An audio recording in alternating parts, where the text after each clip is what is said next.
اللہ کے نبی صلی اللہ علیہ وسلم ہمیشہ اس کا اہتمام کرتے کہ خوبصورت بن کے اپنے گھر میں جائے.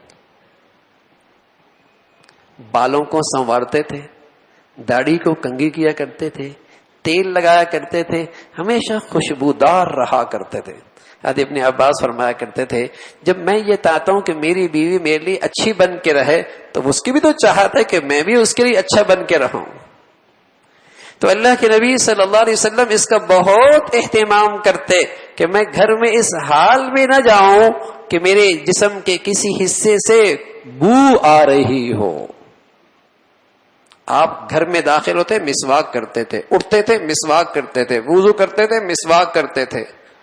آپ اس کا اہتمام کرتے کہیں میری منہ سے بدبو نہ آئے. کتنے گھر اسی وجہ سے ٹوٹ جاتے ہیں کہ جسم سے منہ سے بدبو آ رہی ہوتی ہے، گھن آتی ہے نا ایک سلیم الفطرت طبیعت کو، گھر خراب ہو جاتا ہے. اور آج یہ سگریٹ پہ سگریٹ، سگریٹ پہ سگریٹ، سگریٹ سے احساس ہی کوئی نہیں کہ میرے گھر کی عورت کو مجھ سے تکلیف بھی ہوتی ہوگی.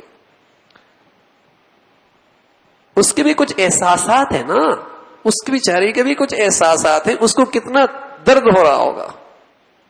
ہمارا معاشرہ ہی عجیب ہو گیا ہے کہ باہر جائے گا بہت بن سنور کے دنیا کو دکھانے کے لیے، اور جہاں بننا ہے وہاں نہیں بنتا.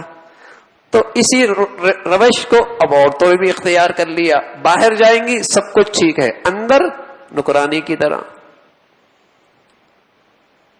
تو حضور علیہ الصلوۃ والسلام اس کا اہتمام فرمایا کرتے تھے. حضرت عائشہ فرماتے آپ اعتکاف میں تھے تو میرا گھر کا حجرہ قریب تھا، آپ سر یوں نکالا اور نکال کر مجھ سے کہا میرے سر پہ کنگھی کرو،